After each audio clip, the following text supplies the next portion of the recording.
नमस्कार मंडळी, हे आमची शाळा जिल्हा परिषद शाळा रानाईमळा येथे आम्ही पालखीचं एकदम छान असं नियोजन केलेलं आहे। हे बघा आमच्या चिमुकल्यांची पालखी आता निघणार आहे। एकदम मस्तपैकी आयोजन करणे मॅडम आणि सरांनी केलेलं आहे। तर या कार्यक्रमामध्ये आम्ही पण गेलो तर सहभागी व्हायला।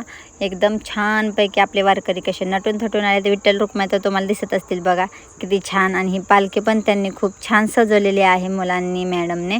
आणि हे आपले वारकरी एकदम तयार रेडी होऊन आलेले आहेत कार्यक्रमाला। एकदम मस्तपैकी हा कार्यक्रम त्यांनी ठेवलेला होता, तर मी पण गेले होते। त्याच्यामुळे मग म्हटलं कसं हा व्हिडिओ बनवावा। आणि हे आमच्या गावचे ज्येष्ठ नागरिक त्यांच्याकडून त्या पालखीचं पूजन करून तिथून पुढे पालखी हलवणार होत्या।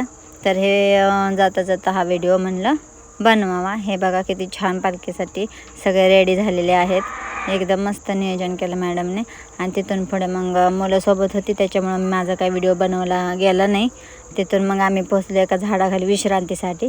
तर तिथं मॅडमनं काही मुलांना 2-4 स्टेप काही शिकवल्या होत्या। त्या स्टेप घेऊन तिथं मुलांनी खूप छान डान्स केला, खूप छान टाळ वगैरे वाजवले। सुरात आला गाण्याच्या तालात त्यांनी डान्स केला। ते गाणं काय मी ह्याच्यामध्ये घेतलं नाही, कारण त्या गाण्यामुळे आपल्या व्हिडिओला कॉपीराईट पडू शकतो, तर त्याच्यामुळे ते गाणं काय मी घेतलं नाही। आणि हा बघा त्यांचा डान्स एवढा छान त्यांनी इथं सुरू केलेला आहे। एकदम त्याच्यामध्ये दंग आहेत मुलं। एकदम मुलांचा आनंद गगनात मावेना असा। आणि असे शिक्षक पण असावे लागतात की मुलांच्या प्रत्येक कलेचं, प्रत्येक आनंदाचा त्यांनी विचार केला पाहिजे, त्यांच्या आनंदासाठी हे केलं पाहिजे। तर त्यांनी खूप छान पद्धतीने हे तयारी केली होती।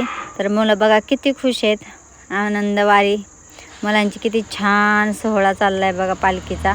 एकदम मस्त चालली बघा पालखी। तर ह्याच्यामध्ये आम्ही पण खूप छान एन्जॉय केला मॅडमने वगैरे मुलांनी।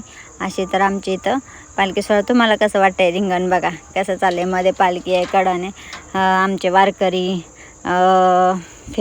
रिंगण केले। कसं वाटलं कमेंटमध्ये तुम्ही सांगा। खूप दिवसातून आज व्हिडिओ बनवते। असा लॉंग व्हिडिओ मी खूप दिवस झालं बनवला नाही, कारण शेतातल्या कामामुळं हे वगैरे काही मला झालं नाही। तर आता आमची झाली पालखी, आम्ही निघालो होतो घरी। आणि घरी जाता जाताच अजून पुढे एक झाड होतं मस्तपैकी, तिथे थांबलो आणि तिथं आम्हाला गोळ्या बिस्किटं वाटण्यात आले। हे बघा रिंगण करून आम्ही कसे